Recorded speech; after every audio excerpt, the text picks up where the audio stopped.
सुरक्षित होंगे। देखिए, अब तक का अपना जो सफर रहा है स्थिर वैद्युतिकी में, उसमें अपन ने 2 चैप्टर के साथ डील किया। अपन ने देखा कि आवेशों के मध्य किस तरह की अन्योन्य क्रियाएं होती है और आवेशों के द्वारा होने वाले अपन ने प्रभाव को भी पढ़ा। हमने देखा कि किसी चालक को जब आवेशित किया जाता है तो आवेशों का वितरण उसकी सतह पर हो जाता है, और अपन ने ये भी दिखा था कि एक आवेशित चालक के ऊपर जब आप किसी आवेशित चालक को और अतिरिक्त आवेश देने का प्रयास करते हो तो उसकी सतह पर दाब भी आरोपित होता है। तो ये अपने अब देखते हैं हम एक विद्युत क्षेत्र की एक नई क्वांटिटी। ठीक है, हमने ये देखा कि आवेश जो है वो अपने चारों तरफ है, वो विद्युत क्षेत्र उत्पन्न करता है। तो आवेश की उपस्थिति का अपन 2 चीजों से पता लगा सकते हैं कि आवेश को किसी विद्युत क्षेत्र के बारे में विद्युत क्षेत्र के पास लेके जाते हो तब। अब दूसरी स्थिति और है, अब विद्युत क्षेत्र का अपन पता लगा सकते हैं, आवेश की स्थिति का पता लगा सकते हैं विद्युत विभव के द्वारा। ठीक है, तो अपना नया जो चैप्टर है वो है विद्युत विभव, इलेक्ट्रिक पोटेंशियल। अब विद्युत विभव को समझने से पहले हमें स्थितिज ऊर्जा को समझना होगा। ठीक है, तो सबसे पहले अपन पढ़ते हैं वैद्युत स्थितिज ऊर्जा। वैद्युत स्थितिज ऊर्जा। ठीक है, अब स्थितिज ऊर्जा का कंसेप्ट क्या है, स्थितिज ऊर्जा का वास्तव में कंसेप्ट क्या है, ये अपन देखते हैं। तो स्थितिज ऊर्जा का जो कंसेप्ट जो क्या है, देखिए बल 2 तरह के होते हैं, एक तो होता है संरक्षी बल और एक होता है असंरक्षी बल, कंजर्वेटिव फोर्स और नॉन कंजर्वेटिव। जितने भी संरक्षी बल हैं उनके द्वारा किया गया कार्य जो है वो हमेशा स्थितिज ऊर्जा के रूप में संचित होता है।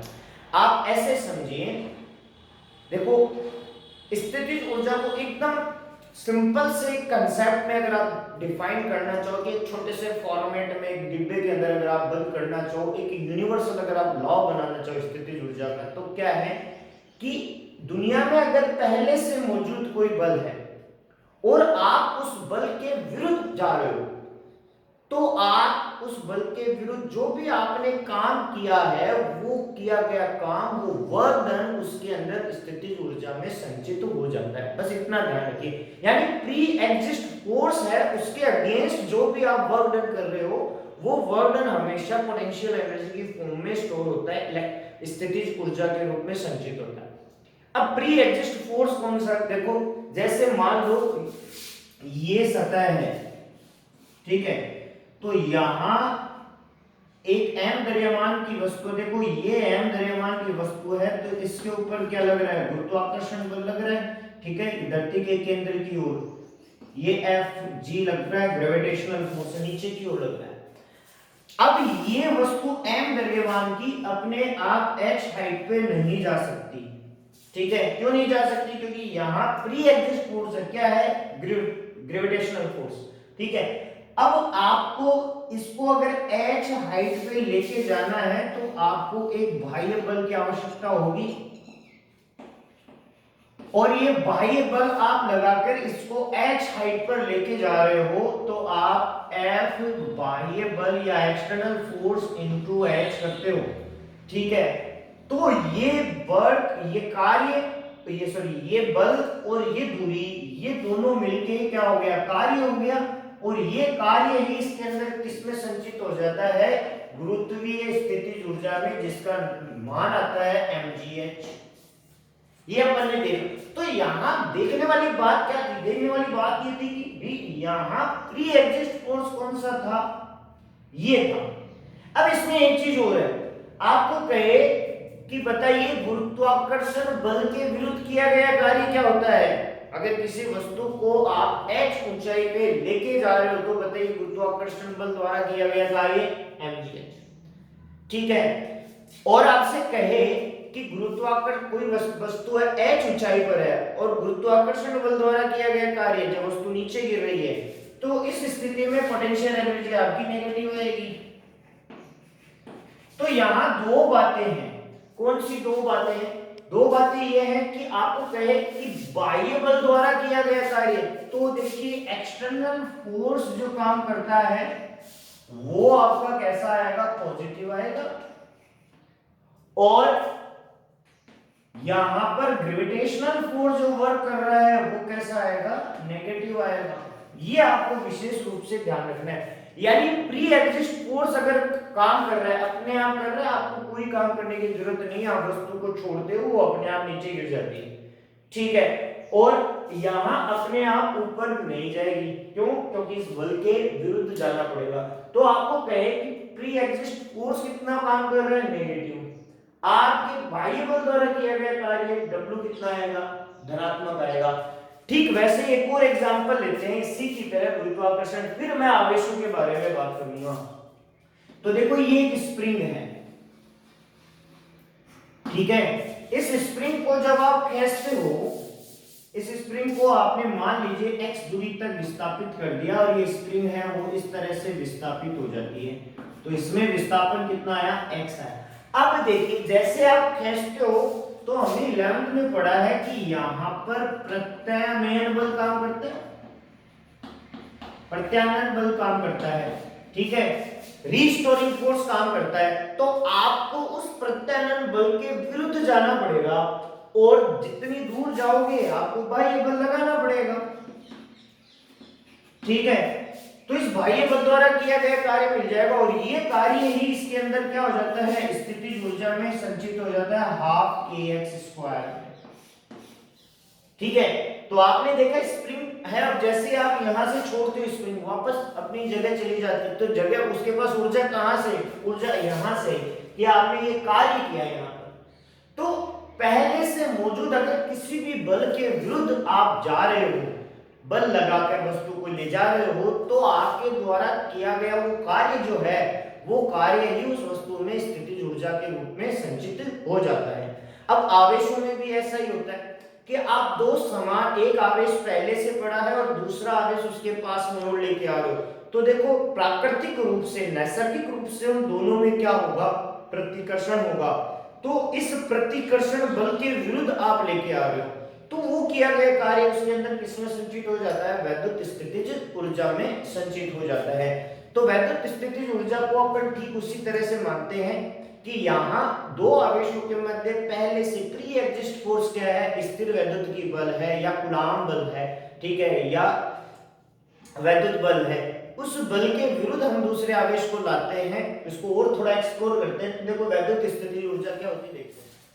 तो देखो अपन वैद्युत स्थितिज ऊर्जा की बात करते हैं, तो मान लो ये आपके पास एक कोई प्लस क्यू आवेश है, ठीक है, और इस प्लस क्यू आवेश का r दूरी पर, ठीक है, ठीक, इसको नाम दे देता हूं पॉइंट बी दे देता हूं नाम, ठीक है, पॉइंट बी दे देता हूं।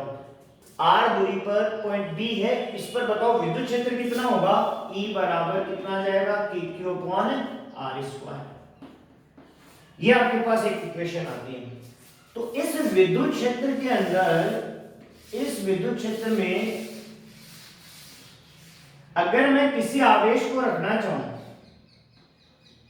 देखो ये विद्युत क्षेत्र तो काफी दूर तक है, अब इस आवेश को यहां रखना चाहूं, परीक्षण आवेश को, बताओ क्या होगा। ये परीक्षण आवेश भी मान लो आपने +Q0 ले लिया, अब क्या होगा, अब ये होगा कि ये जो विद्युत क्षेत्र है ये वाला, इसका ये विद्युत क्षेत्र है, वो इस परीक्षण आवेश पर क्या लगाएगा भाई, बल लगाएगा। कौन सा बल लगाएगा, स्थिर वैद्युत की बल लगाएगा। कितना लगाएगा, तो वो ये बल लगाएगा Fe बराबर लगाएगा Q0E लगाएगा।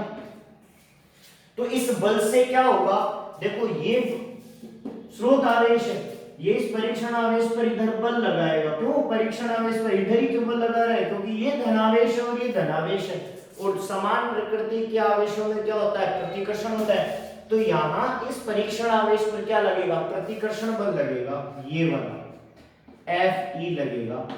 इस बल के कारण क्या होगा, इस बल के कारण ये होगा कि ये विद्युत क्षेत्र की दिशा में चलने का प्रयास करेगा। विद्युत क्षेत्र की दिशा किधर है, प्लस से माइनस की ओर है, तो इधर ही है, तो ये E की डायरेक्शन आ गई आपके पास। तो इस बल की वजह से ये परीक्षण आवेश इधर चलने लगेगा। अब मान लो ये परीक्षण आवेश जो है वो यहां है, लेकिन आप बताओ कि क्या ये परीक्षण आवेश यहां अपने आप आ सकता है? नहीं आ सकता। क्यों नहीं आ सकता? क्योंकि ये बल काम कर रहा है इसके ऊपर और ये इसको इधर धकेलेगा हमेशा। अब आप कैसे पहुंचा सकते हो इसको यहां? किस तरह से पहुंचा सकते हो? क्या हथकंडे अपनाओगे आप? तो क्या हथकंडे अपनाएंगे अपन? क्या तरीके लगाएंगे? हम तरीके ये लगाएंगे कि ये अपने आप नहीं जा रहा तो इसको जबरदस्ती यहां से पकड़ के और यहां ले जाओ। और जबरदस्ती में क्या लगाना पड़ता है? कोई भी काम जबरदस्ती करते हो तो आपको क्या लगाना पड़ता है? बल लगाना पड़ता है। तो मैं एक बल इसके ऊपर इधर लगा रहा हूं ऐसे, ठीक है। ये मैंने एक बाह्य बल लगा दिया F एक्सटर्नल। ये बल लगा के जबरदस्ती इस आवेश को Q नॉट को मैं A बिंदु से कहां लेके जा रहा हूं? B बिंदु तक लेके जा रहा हूं और इसको इस बल के द्वारा मैं यहां पर लेके चला गया। अब यहां पर मान लो ये स्थिर हो जाता है, तो ये स्थिर तभी रह पाएगा कि जब कोई भी वस्तु है, अरे आपको कोई खींचे इधर, इस बॉक्स को आप इधर खींच रहे हैं, इधर खींच रहे हैं। बॉक्स कब स्थिर रह सकता है? कि जब तो इस पे काम करने वाले दोनों बल क्या हो? समान हो, समान परिमाण के हो। तो यहां ये बी बिंदु पर स्थिर कब रह पाएगा? इस बी बिंदु पर स्थिर तभी रह पाएगा जब ये बाह्य बल बराबर किसके हो?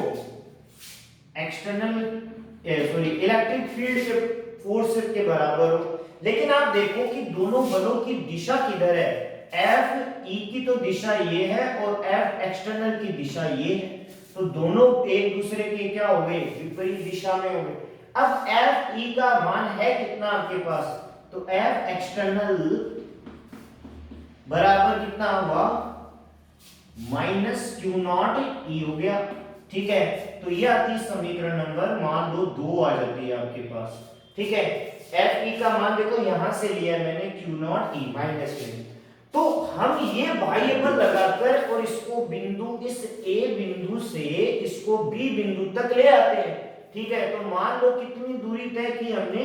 डी आर दूरी तय की, ठीक है जी। dr दूरी तय की, तो dr दूरी तक क्या हो गया? इसका विस्थापन हो गया। dr क्या हो गया? इसका विस्थापन हो गया। और F एक्सटर्नल क्या है? बाह्य बल है, ठीक है। और बेटाओं सारे जानते हो कि जब भी बल और विस्थापन का समायोजन होता है, दोनों क्लच होते हैं, तो वस्तु पर क्या किया गया है?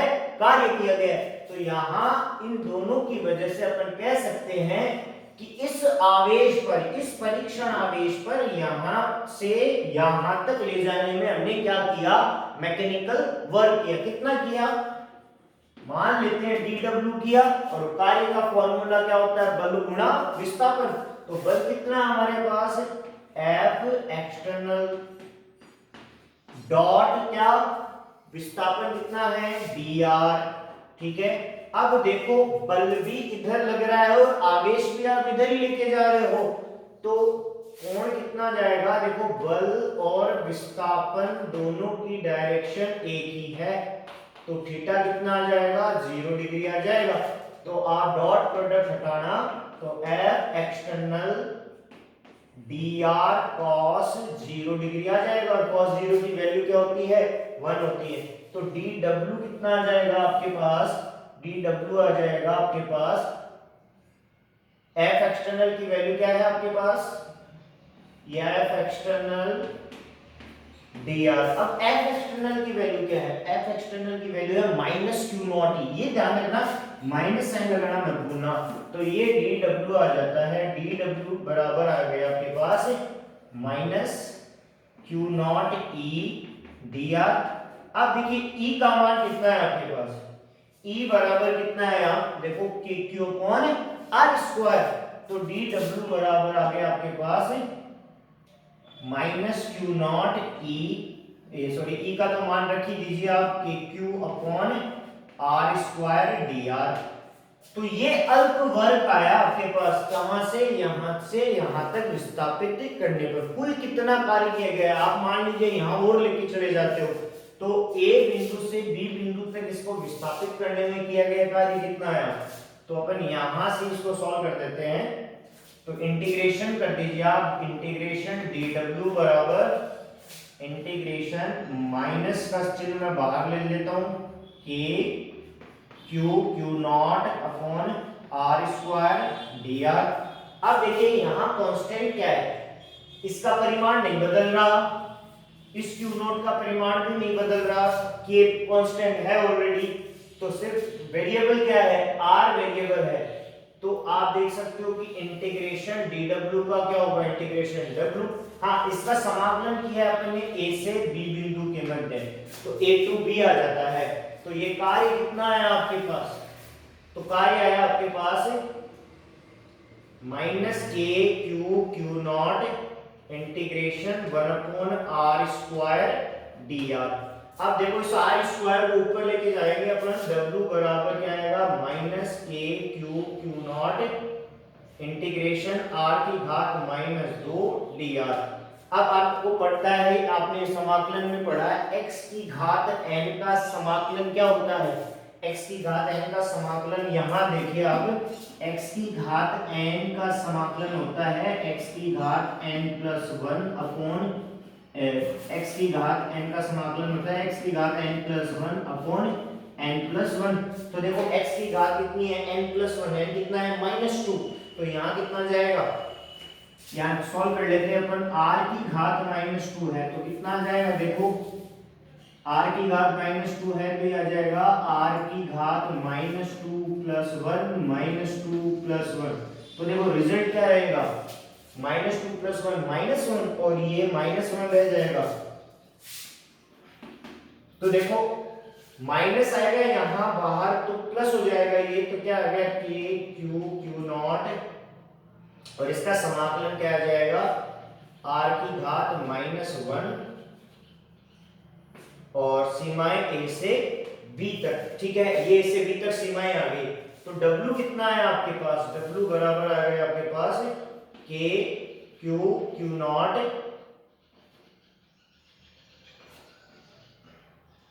नॉट अपॉन r, सीमाएं कहां से कहां तक, a से b तक।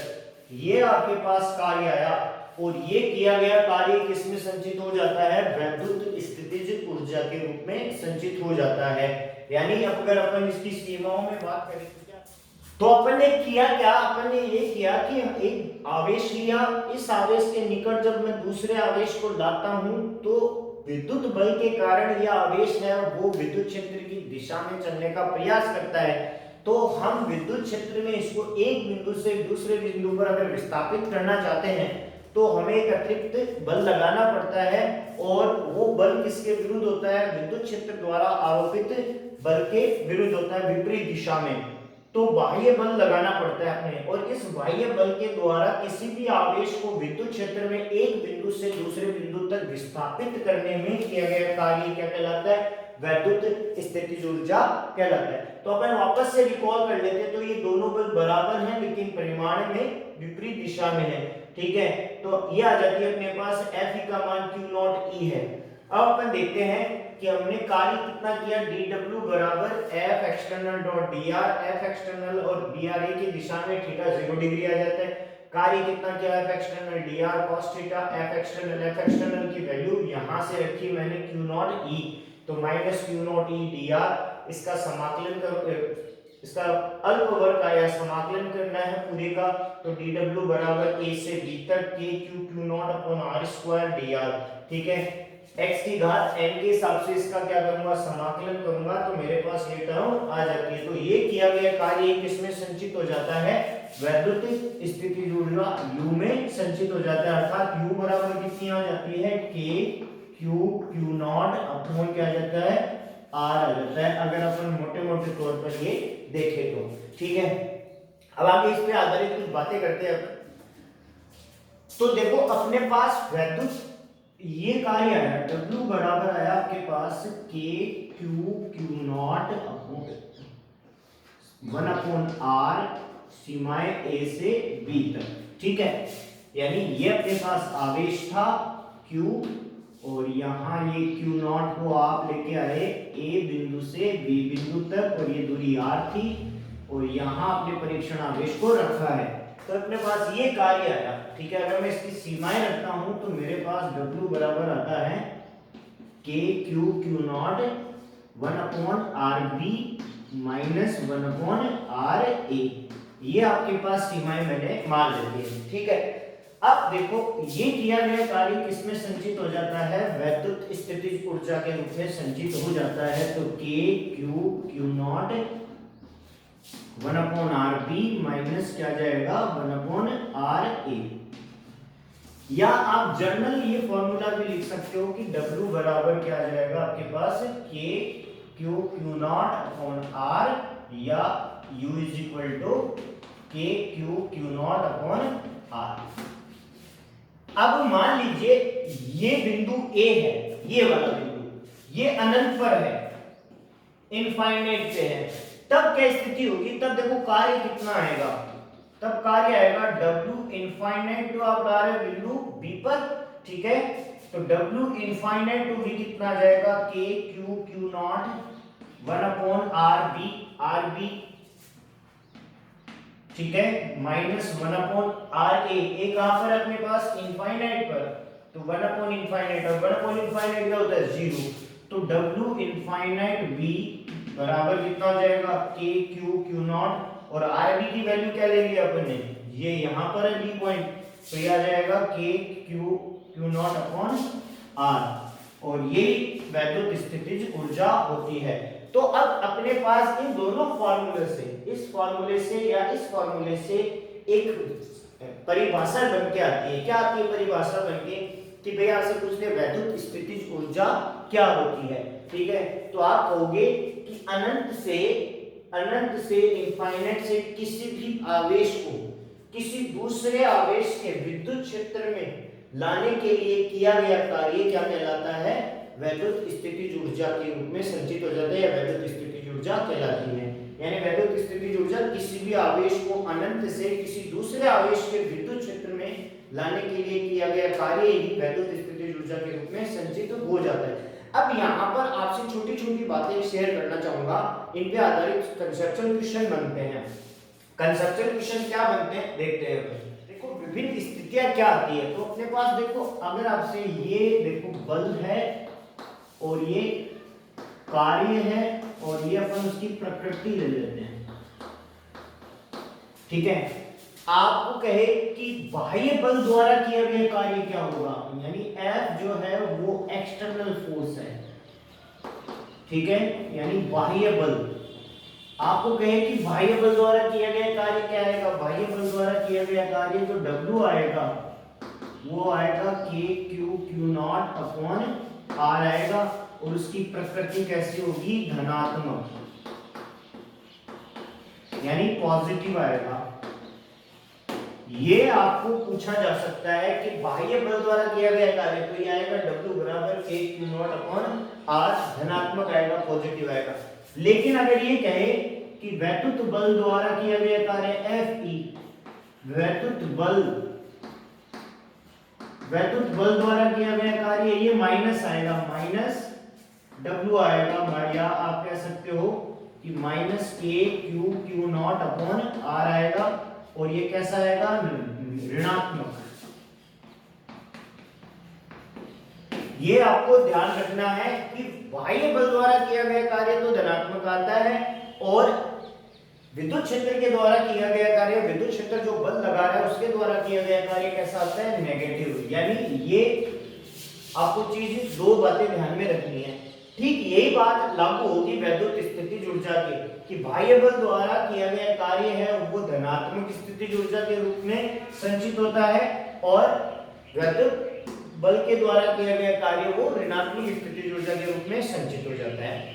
आगे की बात क्या है, आगे ये है कि हम देखते हैं आवेशों का निकाय। आवेशों का निकाय, हमें ये भी देखना है कि आवेशों का निकाय कैसा है। अगर आवेशों का निकाय समान आवेशों का निकाय है तो स्थितिज ऊर्जा बढ़ती है। ठीक है, देखो अगर धनावेश है उसके पास में आप धनावेश को ही लेके जा रहे हो तो कार्य ज्यादा करना पड़ेगा और स्थितिज ऊर्जा भी ज्यादा करनी पड़ेगी। और दूसरी इन दोनों का सारांश ये है कि स्थितिज ऊर्जा का कार्य W या ऊर्जा है वो कैसे आएगी पॉजिटिव आएगी। ठीक है, तो आपसे कहें कि एक धनावेश के पास में दूसरे धनावेश को लाया जाता है, तो बताइए निकाय की स्थितिज ऊर्जा बढ़ेगी या घटेगी? तो आपको जवाब देना है साहब बढ़ेगी। ठीक है, अगर ठीक यही बात लागू होती कि यहाँ ऋणावेश है और यहाँ पर भी ऋणावेश है, इस स्थिति में आप एक ऋणावेश के पास में दूसरे ऋणावेश को ला रहे हो, तब भी यही स्थिति आएगी कि कार्य बढ़ेगा, स्थितिज ऊर्जा बढ़ेगी, या कह सकते हो कार्य या स्थितिज ऊर्जा दोनों कैसे आएगी? पॉजिटिव आएगी। इन दोनों का एक एग्जांपल देते हैं। आपसे कहे कि एक इलेक्ट्रॉन है, एक इलेक्ट्रॉन के पास दूसरे इलेक्ट्रॉन को लाया जाता है, तो बताइए निकाय की स्थितिज ऊर्जा बढ़ेगी या घटेगी? आपको जवाब देना बढ़ेगी। एक इलेक्ट्रॉन के पास दूसरे इलेक्ट्रॉन को, एक प्रोटॉन के पास दूसरे प्रोटॉन को लाया जाता है, निकाय की स्थितिज ऊर्जा बढ़ेगी या घटेगी? बढ़ेगी। अब दूसरी स्थिति, तो यहाँ ये देखो अपन बाह्य बल लगाकर इसको ला रहे हैं तब तो बढ़ेगी, लेकिन अगर मैं छोड़ दूं इसको यहाँ पर खुला छोड़ दूं तो ये प्रतिकर्षित करेगा इसको। तो इन दोनों केस में तो आपको दूसरा सवाल ये पूछा जाएगा। जो पहला सवाल, इलेक्ट्रॉन के पास में इलेक्ट्रॉन को लाया जाता है, इलेक्ट्रॉन के पास में इलेक्ट्रॉन को लाया जाता है या प्रोटॉन के पास में प्रोटॉन को लाया जाता है, दोनों स्थितियों में U है वो बढ़ेगा, इस निकाय की स्थितिज ऊर्जा बढ़ेगी। इसके विपरीत उल्टा बोल सकता है कि इलेक्ट्रॉन से दूर इलेक्ट्रॉन, इलेक्ट्रॉन से दूर जा रहा है इलेक्ट्रॉन, या प्रोटॉन से दूर जा रहा है प्रोटॉन, इस स्थिति में निकाय की स्थितिज ऊर्जा है वो घटती है और ये कैसे आती है? ऋणात्मक आती है। तो देखो इस स्थिति में बाह्य बल कार्य कर रहा है और इस स्थिति के अंदर कौन कार्य कर रहा है? वैद्युत बल कार्य कर रहा है। तो हमें दोनों स्थितियां देखनी है। एग्जाम क्वेश्चन ऐसे नहीं पूछेगा, क्वेश्चन इस फॉर्म में पूछेगा कि इलेक्ट्रॉन के पास में इलेक्ट्रॉन को लाने पर निकाय की स्थितिज ऊर्जा बढ़ती है या घटती है? प्रोटॉन को प्रोटॉन के पास में लाने पर स्थितिज ऊर्जा बढ़ती है या घटती है? अल्फा पार्टिकल, अल्फा कण को अल्फा कण के पास में लाने पर बढ़ती है घटती है, या प्रोटॉन को अल्फा कण के पास में लाने पर बढ़ती है घटती है? तो मैं आपको एक क्लियर दे देता हूं कि इलेक्ट्रॉन के पास में इलेक्ट्रॉन आ रहा है, प्रोटॉन के पास में प्रोटॉन आ रहा है, या अल्फा कण के पास में अल्फा कण आ रहा है, या अल्फा पार्टिकल के पास में प्रोटॉन आ रहा है, इन चारों स्थितियों में ही U का मान बढ़ेगा। और अगर ये इससे दूर जा रहे हैं तो U का मान घटेगा। तो सजातीय आवेशों का अगर समूह, सजातीय का मतलब दोनों धनात्मक हो या दोनों ऋणात्मक हो, तो सजातीय आवेशों के पास में अपने को ये भी देखना है कि आवेश पास में आ रहा है या दूर जा रहा है। तो अगर पास में आ रहा है तो स्थितिज ऊर्जा बढ़ेगी, धनात्मक होगी, और दूर जा रहा है तो ऋणात्मक होगी। इसके विपरीत अगर विजातीय आवेश आ जाए, विजातीय आवेश आ जाए तब कार्य कैसा होगा? ठीक है, तो अपन यहीं पर देखते हैं कि अपने पास अगर मान लो विजातीय आवेश आ जाए, विजातीय आवेशों की स्थिति में क्या होगा? मान लो ये धनावेश है और ये ऋणावेश है, ठीक है, ये नेगेटिव चार्ज है और ये इसके पास में आ रहा है। इस स्थिति में क्या होगा? इस स्थिति में कार्य क्या होगा? ऋणात्मक होगा। ठीक है, तो W बराबर कैसा आएगा? यहां पर नेगेटिव आएगा और निकाय की जो स्थितिज ऊर्जा है वो घटेगी। ठीक है, इस स्थिति में इसका उल्टा करो तो पहले हो सजातीय के जस्ट विपरीत काम है ये। अगर ये इससे दूर जा रहा है, धनावेश से दूर ऋणावेश जा रहा है, क्यों जा रहा है? क्यों? आकर्षण होना चाहिए, तो हमें इसको पास में लाने के लिए कार्य करना पड़ेगा। इस स्थिति में U कैसा आ जाएगा? पॉजिटिव आएगा।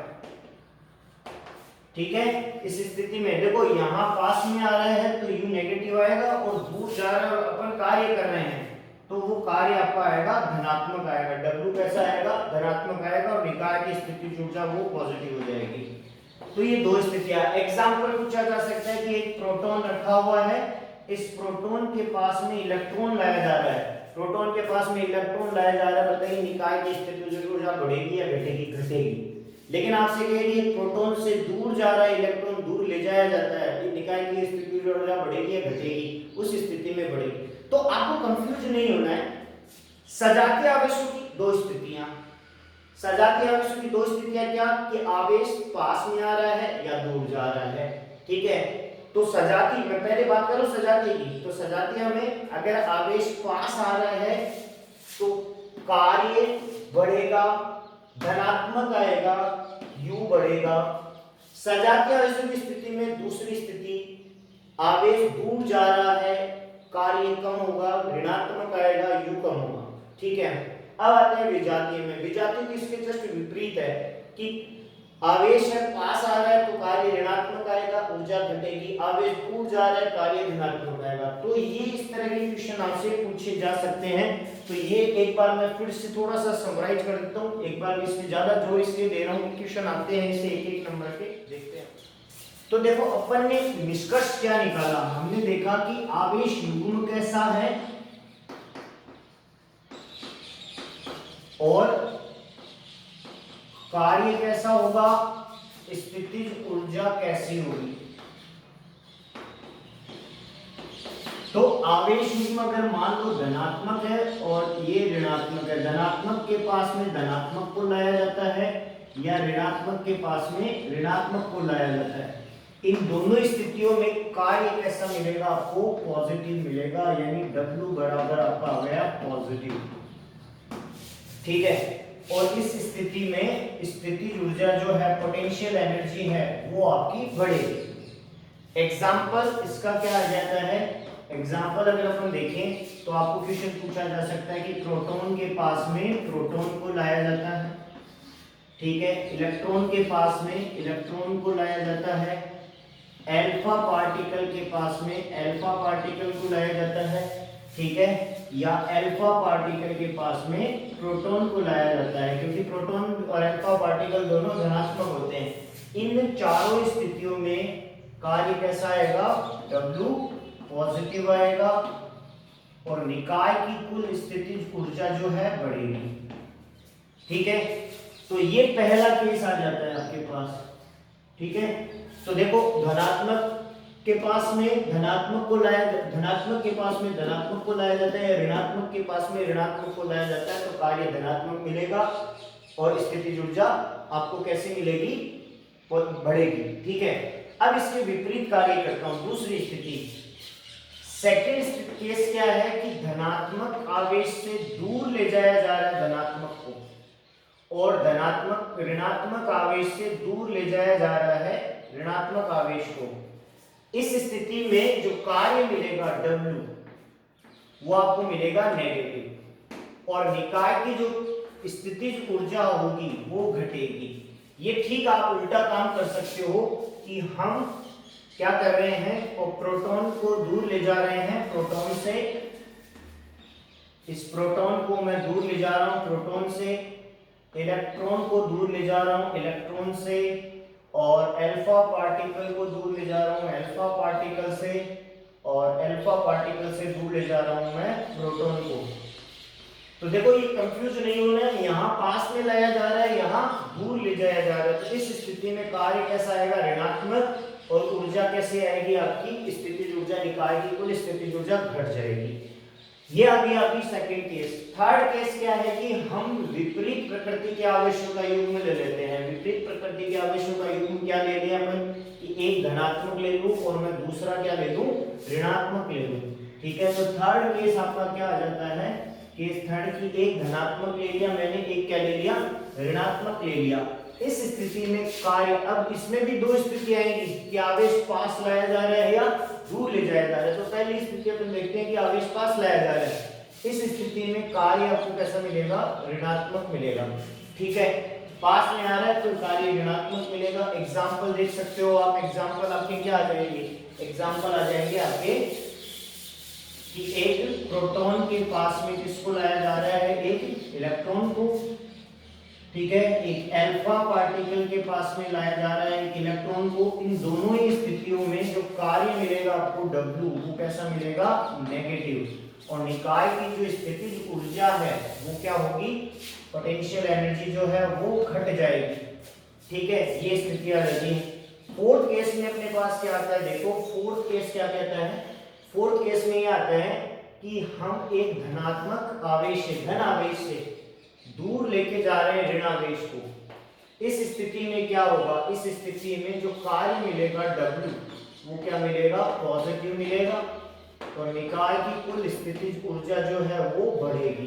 ध्यान रखना केस अलग अलग है। एग्जाम्पल देखो आप, कि मैं प्रोटॉन से दूर लेके जा रहा हूं इलेक्ट्रॉन को, ठीक है, या अल्फा पार्टिकल से दूर लेके जा रहा हूं मैं इलेक्ट्रॉन को, इन दोनों स्थितियों में ही आपको कार्य कैसा मिलेगा, नेगेटिव पॉजिटिव मिलेगा और निकाय की स्थितिज ऊर्जा बढ़ेगी। तो ये अपने पास चार स्थितियां संभव है। क्वेश्चन प्रोटॉन का भी आ सकता है, किसी भी तरह के पेयर का आ सकता है। तो अपने को बस सजातीय और विजातीय का ध्यान रखना है, और सजातीय विजातीय में भी ये ध्यान रखना है कि पास में आवेश निकट लाया जा रहा है या दूर ले जाया जा रहा है। नेक्स्ट वीडियो में अपन देखेंगे, नेक्स्ट टॉपिक रहेगा अपना कि आवेश बहुत सारे हों तब निकाय की स्थितिज ऊर्जा क्या होगी, ठीक है। तो नेक्स्ट वीडियो में अपना रहेगा टॉपिक बहुल आवेशों के कारण निकाय की वैद्युत स्थितिज ऊर्जा।